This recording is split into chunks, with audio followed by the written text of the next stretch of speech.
മാതംഗാനനമബ്ജവാസരമണി ഗോവിന്ദമാദ്യം ഗുരും വ്യാസം പാണിനി ഗർഗനാരദകണാദാദ്യാൻ മുനീന്ദ്രാൻ ബുധാൻ ദുർഗാം ചാപി മൃദംഗശൈലനിലയാം ശ്രീപോർക്കലീമിഷ്ടദാം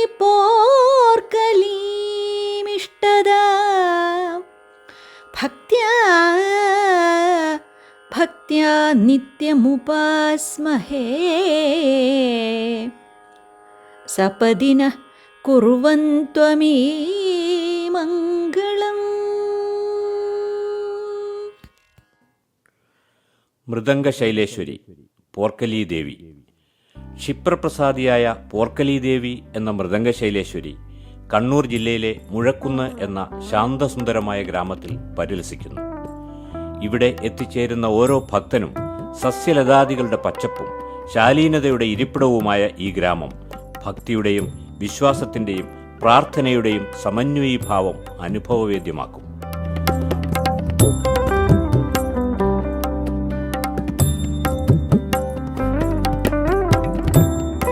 പിൽക്കാലത്ത് കോട്ടയം രാജവംശമെന്ന് പ്രസിദ്ധി നേടിയ പുരളി രാജവംശത്തിന്റെ കുലദേവതയായിരുന്നു മൃദംഗശൈലേശ്വരി. ആദിപരാശക്തി സ്വയംഭൂവായി ഉദ്ഭവിച്ച് വാണരുളുന്ന അതിപ്രാചീനമായ ഒരു ക്ഷേത്രം. അതാണ് മൃദംഗശൈലേശ്വരി ക്ഷേത്രം. എപ്പോഴും ഭക്തജനങ്ങൾക്ക് ആശ്വാസദായിനിയായും ഇഷ്ടവരപ്രദായിനിയായും അത്ഭുതങ്ങളുടെ കലവറയായും നിലകൊള്ളുന്ന കലാദേവത മൃദംഗശൈലേശ്വരി. വാദ്യങ്ങളുടെ മാതാവായി കരുതുന്ന മിഴാവ് ദേവലോകത്തു നിന്നും ഭൂമിയിലേക്ക് പതിച്ച സ്ഥലമാണ് മൃദംഗശൈലം. മിഴാവ് പതിച്ചതിനാൽ മിഴാവ് കുന്ന് എന്ന് ഈ സ്ഥലം അറിയപ്പെടുകയും മിഴാവ് കുന്ന് ലോപിച്ച് മുഴക്കുന്നായി മാറുകയും ചെയ്തുവെന്ന് ഐതിഹ്യം.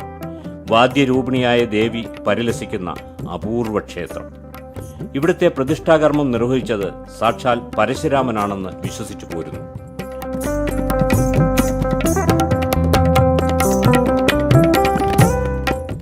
ഭക്തരുടെ ആഗ്രഹങ്ങൾക്ക് നിർലോഭമായ ഫലസിദ്ധി, എപ്പോഴും അനുഗ്രഹവർഷത്തിന്റെ ആറാട്ട്, കലാകാരന്മാരുടെ ആശ്രയ കേന്ദ്രം, തേജോമയമായ ചൈതന്യപ്രവാഹത്തോടെ നിൽക്കുന്ന ആദിപരാശക്തിയുടെ വിഗ്രഹം, ഇതെല്ലാമാണ് മൃദംഗശൈലേശ്വരി.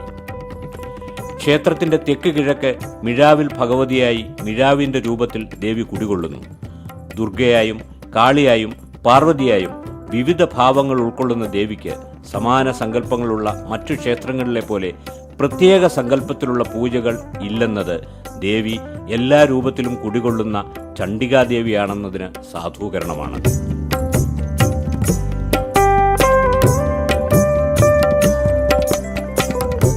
ദേവിയുടെ വരപ്രസാദത്തിന്റെ കഥകൾ ഇവിടെ എത്തുന്ന ഓരോ ഭക്തനെയും അത്ഭുത സ്തബ്ധനാക്കും. കലയുടെ, ഐശ്വര്യത്തിന്റെ, സമ്പന്നതയുടെ, എന്തിനേറെ അഭീഷ്ടസിദ്ധിയുടെ ഒരു ദൈവിക കേന്ദ്രമാണ് മൃദംഗശൈലേശ്വരി ക്ഷേത്രം.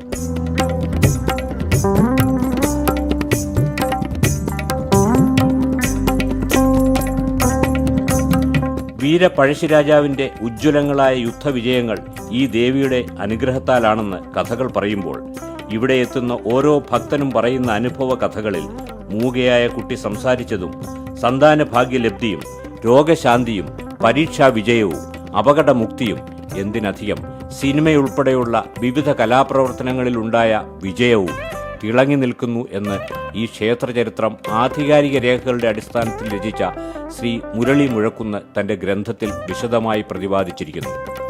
മുൻ DGP ഡോക്ടർ അലക്സാണ്ടർ ജേക്കബ് മൃദംഗശൈലേശ്വരിയുടെ അത്ഭുതങ്ങളെ പരാമർശിക്കുന്ന വീഡിയോ വളരെ പ്രസിദ്ധമാണല്ലോ.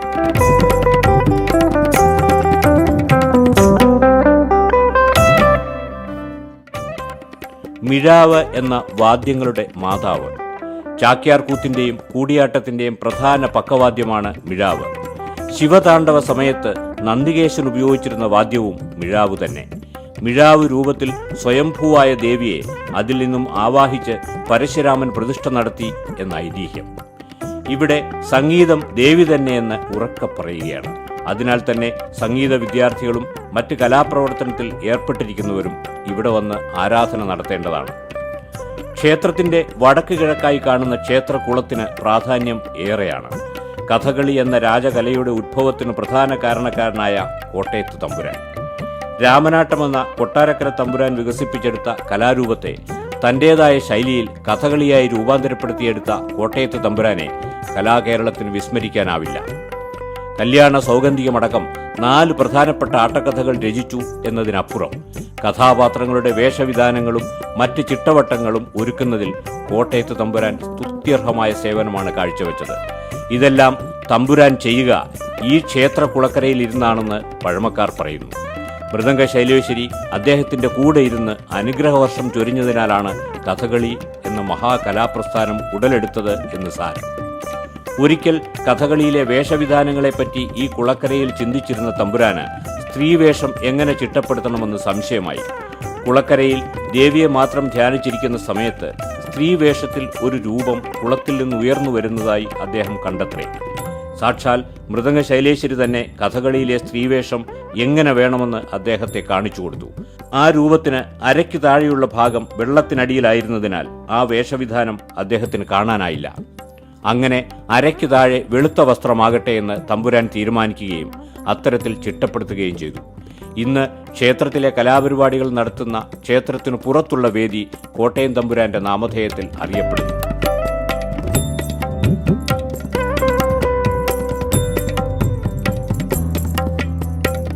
ക്ഷേത്രത്തിൽ നിന്നും ഏതാണ്ട് 2 കിലോമീറ്റർ പടിഞ്ഞാറ് മാറി കാണുന്ന ഒരു ചെറിയ നീർച്ചാലാണ് കുമാരധാര എന്നറിയപ്പെടുന്ന ഗുണ്ടികാ തീർത്ഥം. ഒരു കാലത്ത് ഒരരുവിയും അതിൽ നിന്ന് വെള്ളച്ചാട്ടവും ഉണ്ടായിരുന്ന ഈ ജലധാര ഇന്ന് വളരെ നേർത്ത ഒരു ചാലായി മാറിയിരിക്കുന്നു. ഈ കുമാരധാരയ്ക്ക് പിന്നിലും ഒരു കഥയുണ്ട്. ഈ അരുവിയിലെ വെള്ളം അത്യധികം തണുപ്പുള്ളതായിരുന്നു. അരുവിയിൽ ഇറങ്ങിയാൽ കഠിനമായ തണുപ്പ് മൂലവും വന്യമൃഗങ്ങളുടെ ആക്രമണം മൂലവും ജീവനോടെ തിരിച്ചു വരാനാകില്ലെന്നായിരുന്നു വിശ്വാസം. ഏതെങ്കിലും കാരണവശാൽ ഈ അരുവിയിലിറങ്ങിയ ആൾ തിരിച്ചു വന്നാൽ അയാൾ മഹാപണ്ഡിതനാകുമെന്നുമായിരുന്നു വിശ്വാസം. കഥ ഇങ്ങനെ പോകുന്നു. പുരളി രാജവംശത്തിൽ മന്ദബുദ്ധിയായ ഒരു കുമാരൻ പിറന്നു. അക്കാലത്ത് കോഴിക്കോട് സാമൂതിരി കുടുംബത്തിൽ എന്തെങ്കിലും വിശേഷങ്ങളുണ്ടായാൽ പുരളി രാജകുടുംബത്തെ ഒരാണും തിരിച്ച് പുരളി രാജകുടുംബത്തിലെ വിശേഷാവസരങ്ങളിൽ സാമൂതിരി കുടുംബത്തെ ഒരാണും സന്ദർശിക്കുക എന്നത് ഒരു ചടങ്ങായിരുന്നു. ആയിടയ്ക്ക് സാമൂതിരി കുടുംബത്തിലെ ഒരംഗം തീപ്പെടുകയും അതിനാൽ തന്നെ പുരളി കുടുംബാംഗം അവിടേക്ക് പോകേണ്ടതായ സാഹചര്യം ഉണ്ടാവുകയും ചെയ്തു. നേരത്തെ സൂചിപ്പിച്ച മന്ദബുദ്ധിയായ കുമാരനെ അദ്ദേഹത്തിന്റെ മാതാവ് ഇതിനായി നിയോഗിച്ചു. അവിടെ സംസാരിക്കാൻ അത്യാവശ്യമായ സംസ്കൃത ഭാഷണവും പഠിപ്പിച്ച് കുമാരനെ കൃത്യസമേതനായി യാത്രയാക്കി. എന്നാൽ ഭാഷയിലുള്ള പ്രാവീണ്യക്കുറവും ബുദ്ധിയിലുള്ള പോരായ്മയും മൂലം കുമാരൻ അവിടെ അപഹാസ്യനായി. ഇതറിഞ്ഞ മാതാവ് തന്റെ പുത്രന്റെ കൈകാലുകൾ ബന്ധിച്ച് മേൽപ്പറഞ്ഞ അരുവിയിലിടാൻ കൽപ്പിച്ചു. എന്നാൽ പിറ്റേ ദിവസം കുമാരന്റെ മൃതശരീരം എടുക്കാൻ ചെന്ന ഭടന്മാർ കുമാരന് ജീവനുണ്ടെന്ന് മനസ്സിലാക്കി. എല്ലാവരെയും അതിശയിപ്പിച്ചുകൊണ്ട് കുമാരൻ ബുദ്ധിമാന്യം ഇല്ലാതാവുകയും പിൽക്കാലത്ത് മഹാപണ്ഡിതനാവുകയും ചെയ്തു. ദേവിയുടെ കടാക്ഷത്താൽ ഇങ്ങനെ ബുദ്ധിമാനായ ആ കുമാരനാണ് കഥകളിയുടെ ഉപജ്ഞാതാവായ കോട്ടയത്ത് തമ്പുരാൻ എന്ന് ഭക്തജനങ്ങൾ ഇന്നും വിശ്വസിക്കുന്നു.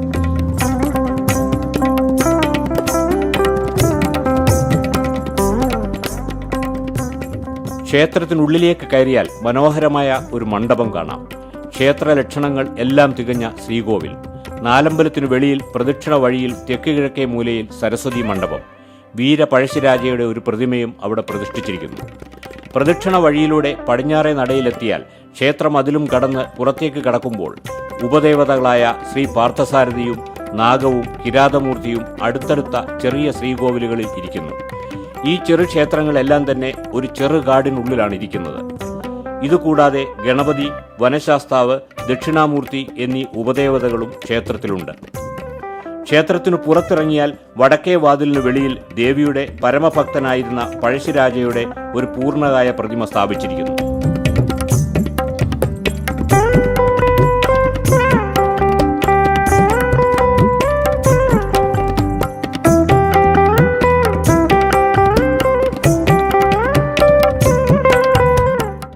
അഭീഷ്ട കാര്യസിദ്ധിക്കായി നെയ്വിളക്ക് വെച്ച് പ്രാർത്ഥിക്കുന്ന വഴിപാട് ഇവിടെ പ്രധാനമാണ്. മറ്റു വഴിപാടുകളിൽ അലങ്കാര പൂജ, നിറമാല, ത്രികാല പൂജ, ദുരിതഹര പുഷ്പാഞ്ജലി, ശത്രുസംഹാര പുഷ്പാഞ്ജലി, സ്വയംവര പുഷ്പാഞ്ജലി, കുങ്കുമാർച്ചന, സാരസ്വത പുഷ്പാഞ്ജലി എന്നിവയും പ്രാധാന്യമർഹിക്കുന്നു. മീനമാസത്തിലെ പൂരമഹോത്സവം കൂടാതെ നവരാത്രി ദിനങ്ങളും ഇവിടെ വിശേഷോത്സവങ്ങളായി ആഘോഷിക്കുന്നു. വൃശ്ചികത്തിലെ കാർത്തികയും ഇവിടുത്തെ പ്രധാനപ്പെട്ട ആഘോഷ ദിവസങ്ങളിൽ ഒന്നാണ്.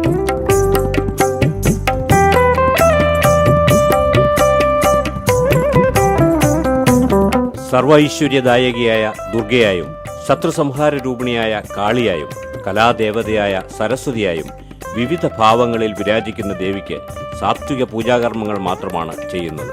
എന്നാൽ ക്ഷേത്രത്തിനു പടിഞ്ഞാറ് ഭാഗത്തുള്ള ഗുഹാക്ഷേത്രത്തിൽ ദേവിയെ ഉഗ്രഭാവത്തിൽ ആരാധിച്ചിരുന്നു. പുരളി രാജവംശത്തിലെ രാജാക്കന്മാർ തങ്ങളുടെ ഉടവാളുകൊണ്ട് ദേവിക്ക് ബലി നൽകിയിരുന്നുവെന്നും അങ്ങനെ ഉഗ്രരൂപിണിയായ പോർക്കാളി എന്ന പോർക്കലിയായി ദേവി അവിടുണ്ടെന്നും സങ്കല്പമുണ്ട്. ഇപ്പോൾ ഒരു പോർക്കലി ക്ഷേത്രത്തിന്റെയും പണി നടന്നുകൊണ്ടിരിക്കുന്നു. മനസ്സറിഞ്ഞു തൊഴുതു പ്രാർത്ഥിച്ചാൽ ദേവി എന്തും നൽകുമെന്ന് ഭക്തജനങ്ങൾ സാക്ഷ്യപ്പെടുത്തുന്നു. ക്ഷിപ്രപ്രസാദിയും ഇഷ്ടവരദായിനിയും കലാദേവിയുമായ മൃദംഗശൈലേശ്വരിയുടെ കൃപാകടാക്ഷം എല്ലാവർക്കും ഉണ്ടാകട്ടെ. സപദിനഃ കുർവന്ത്വമീ